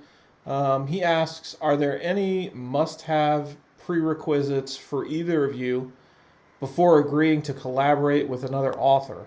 And I don't know if you guys collaborated exclusively, or have you also done other stuff outside of like anthologies, of course. I mean, like collaboration of 2, maybe 3. Yeah, we both have done other collaborations, and kind of my prerequisite is it has to be somebody that I respect their writing, and that I like personally, that I wouldn't mind being locked in a metaphorical room for the next 18 months having to deal with. But other than that, I try not to be picky, and we've talked about this in the past. I think the collaborations that aren't going to pan out kind of sort themselves out and fall away. So I kind of am usually game to say yes to somebody, unless they're, and I genuinely, I hate a lot of stuff. So if it was somebody that I genuinely did not like their stuff, I'd probably be like, oh yeah, let me get back to you. Yeah, about the same here. I usually try. This isn't a hard rule, but I usually try. They should have some sort of work already out there for me, so I can examine, their styles, what they can do, that kind of thing. But at the same time, that's not a hard rule. If I like them, if I think you got the chops, then yeah, absolutely. My second collaboration had never published anything ever, and that's getting published here at the end of the month. Nice. That's awesome. I think the second question Ray had, there's parts of it that you guys have answered, but if you just want to maybe talk about the parts that you have. And he says, can you give us a rundown of your typical daily, weekly schedule regarding your writing process in general and when collaborating, which I feel like you guys kind of answered that somewhat, right? And what are the main differences or challenges that you face? Many thanks. Looking forward to the episode. Well, thanks, Ray. Well, like I said, most days I have to wake up and, go to work immediately. And then, by the end of the day, I'm usually so exhausted. I'm like, okay, I'll, get showered and have dinner, and then maybe I'll sit down and write for a little while. I will say the nice thing about collaborating is, and I think I did mention this earlier, it's definitely nice to have somebody you feel beholden to. That doesn't sound nice, but what I mean is it's nice to have an accountability buddy.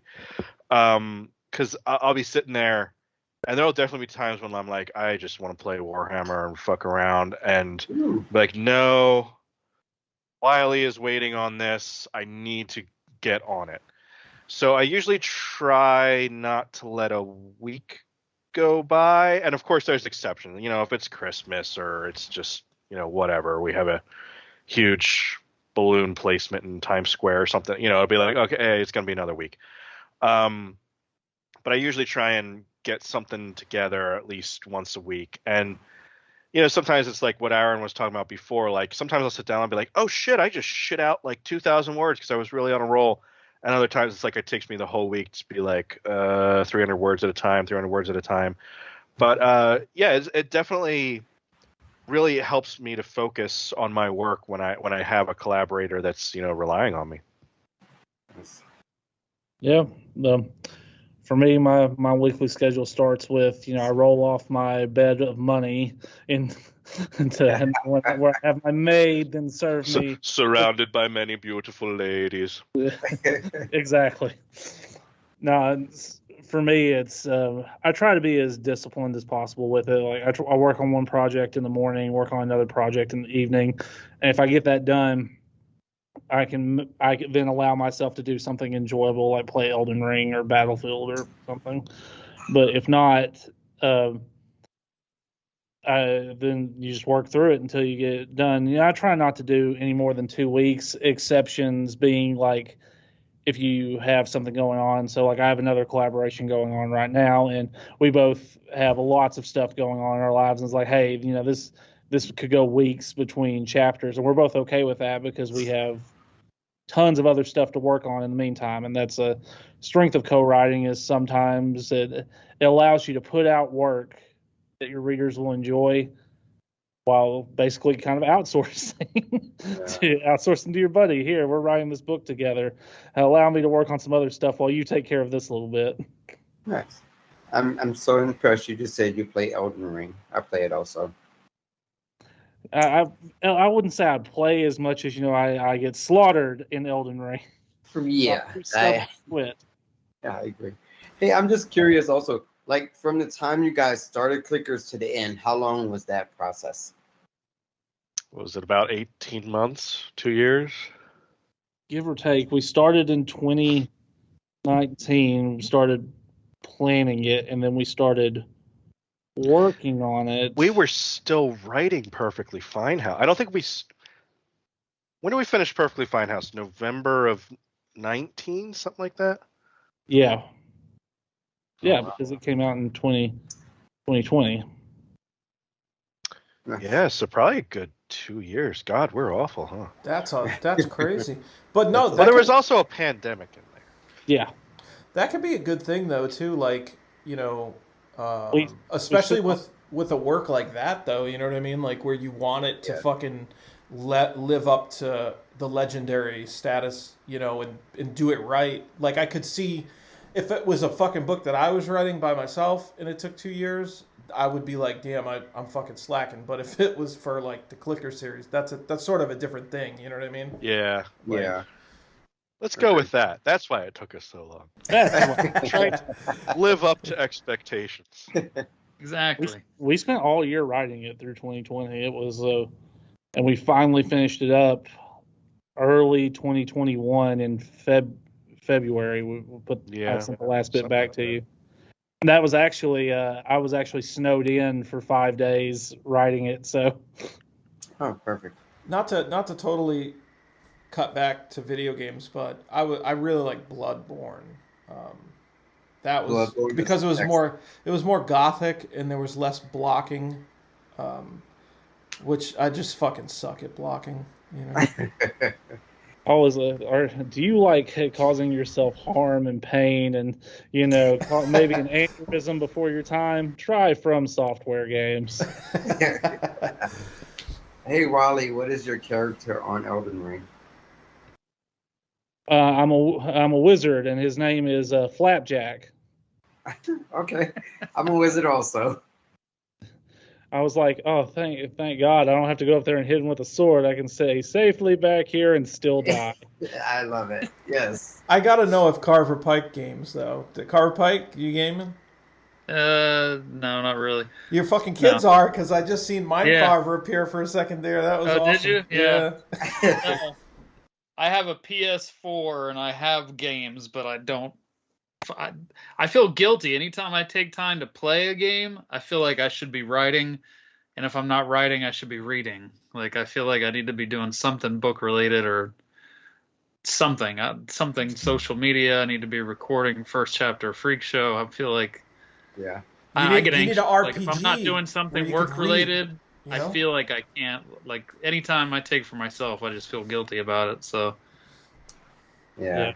Except I watch TV late at night. Like when I finally settle down, then I when I'm in bed, because I have to stop work and spend time with Jules. And then when I'm in like laying in bed with her, or I'm watching TV, or she falls asleep, then I'll watch TV, and that's about it. I only watch TV at night, so that's about it for free time. Gotcha. All right, last question from the Written and Read folks. Michael Mueller, great listener of the show and a reader of ours. Yes.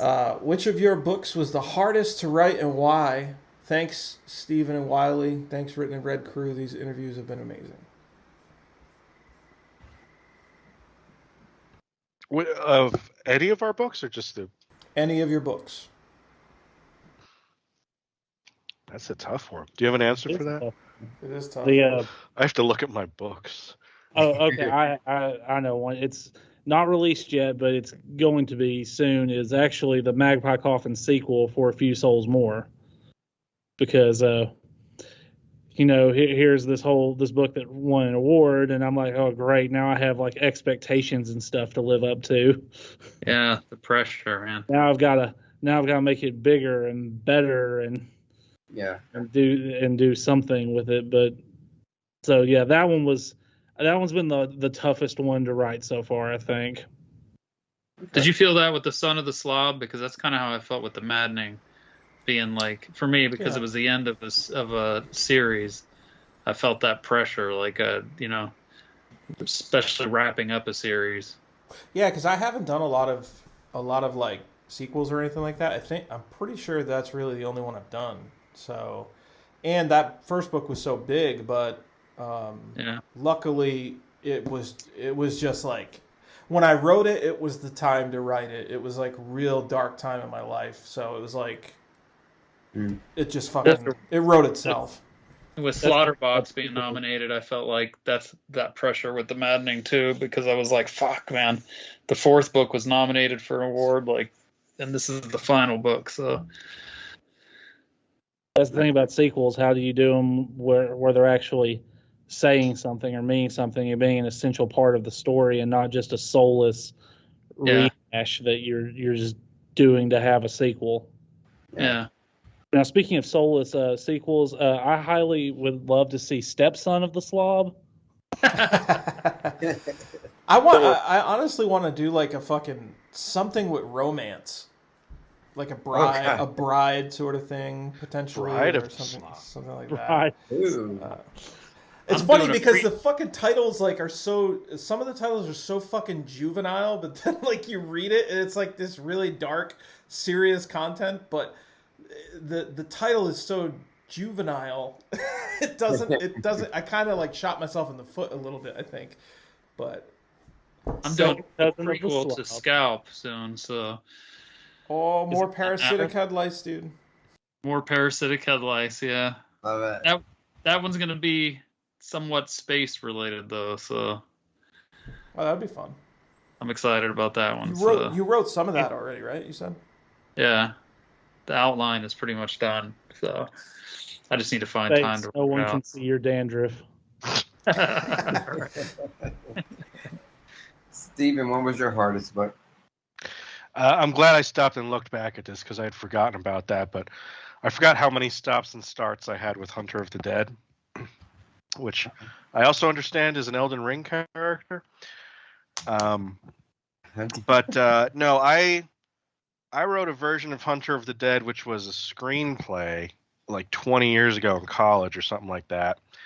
And when I sat down to write the novel in like 2015, 2016, I was like, okay, I need to do something different with vampires. And I know where you guys all know where this is going. There's nothing fucking different you can do with vampires. Yeah. There's like nothing. And I'm like, I don't know, time travel vampire. And I'm going over, I'm just like, I stopped and I started that book over like 4 or 5 times. I was like, I don't know what I'm going to do that's different. And eventually one of those stories became the Hematophages. But I was like, okay, I guess I just have to do regular straight vampires, but really extreme horror and really violent. And people seem to like it. I mean, not as much as Jonathan Jan's, but. Hey, that, as long as they like it, that's all that matters. All right, cool. So that's awesome. I think as far as time-wise, we're in the perfect spot now to talk about a little bit of recognition and then, promote some stuff from you guys real quick. But can we just start by, we usually, obviously the readers are the ones that sort of make all this possible for us to for this shit to even matter, for anyone to care about this. So could you guys each pick a reader to recognize, just maybe shout out and, if they've done some stuff for you or supported you?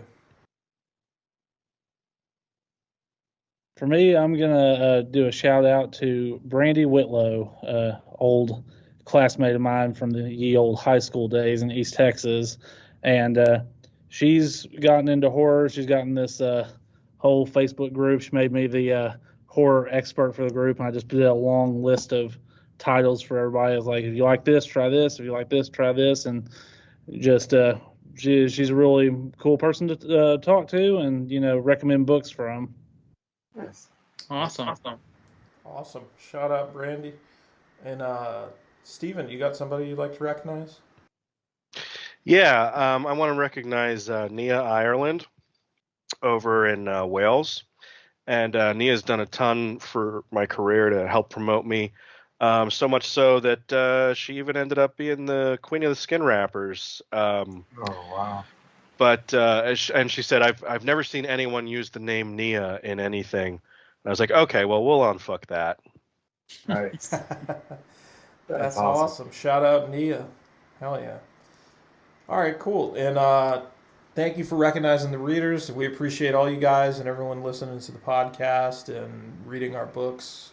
You make this possible, so we really do appreciate it. But we also got to recognize writers too, especially ones that we think more people should potentially be reading. Kind of give a shout out. Do you guys have anybody that you think falls into that category? Maybe that you hope more people will discover? And it could be anybody. It could literally be anybody.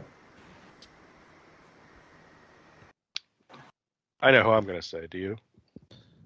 Yeah, I know who I'm going to say too. I was actually, despite the crap we give him, Wes Southern. He's a good writer. His stuff is good, excellent. Sometimes.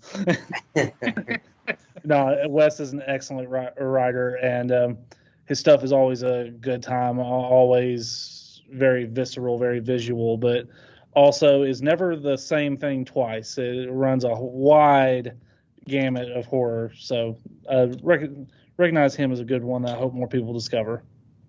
Awesome. Good call. We agree. And Steve? We normally plan all this banter. It seems organic, but it's all bullshit. It's normally all planned, but we really didn't plan this. I was going to say Summer Cannon.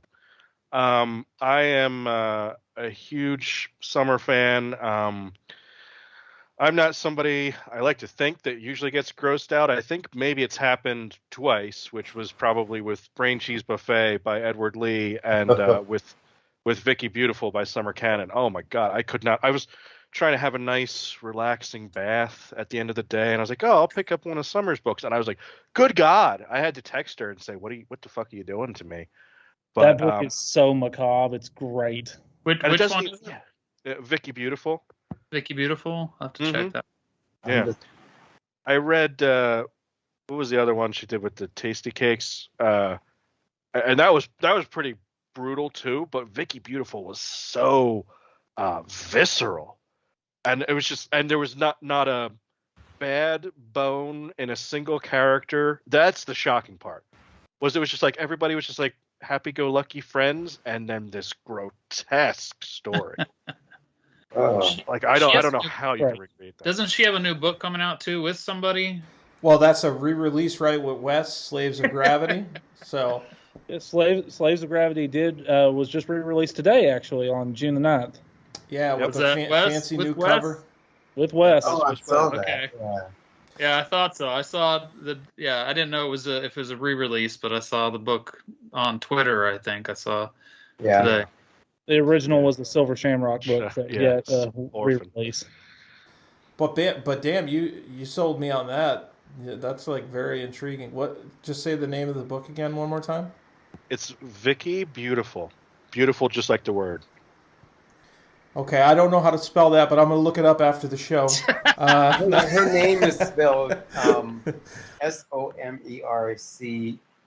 What is it? Canon?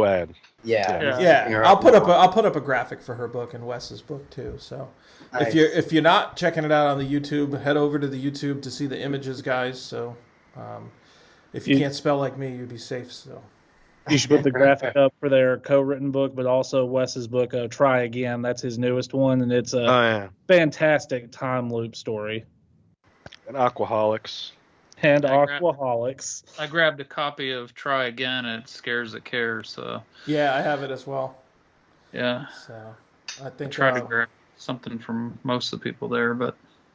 Oh yeah. My wallet never does very well. I'm telling you, man. That's one thing. When I go to these romance signings, I'm pretty safe because I don't really trade. I don't buy anything. I'm good to go. But the horror ones kill me. I think I came back with like 2 massive stacks of books, just like massive. It's awesome though. It's hard to even break even when you're spending all your money that you're making there. Right. I tell you, I've been keeping my stack of Beauregards and pikes and everything right by my desk here. And I've got "And the Devil Cried" on top by Triana. And every time I walk by it, I start singing "In the Ghetto" by Elvis, because I'm like, "And the devil cried." And I'm like, why the fuck am I singing this every time? And then I realized, I was like, oh, you keep seeing that book every time you go into your office. Oh, well, guys, it's really been a pleasure to talk with you. And I feel like definitely on the collaborative process, people probably learned quite a bit. And then it was great to hear both of your journeys. You know, we really hope to see you guys continue to churn out these awesome stories. And can you guys tell us if there's anywhere that the listeners can reach out to you if they want like signed stuff, or do you prefer to direct them directly to Amazon or elsewhere? Honestly, either one. If you want to buy my stuff off Amazon, that's great. Come to a convention, I'll sign it. If you want a signed copy directly from me, I'm happy to take PayPal payments and mail it to you. Just get in touch with me. Facebook, Twitter, Instagram, send me a direct message. I'd be happy to talk with you and get you a copy.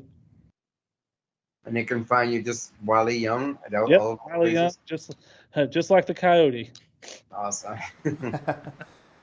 Steven? Yeah, I'm kind of the same way. If you can spell my last name, you can probably find me online. Yeah, I'm happy to send out signed paperbacks.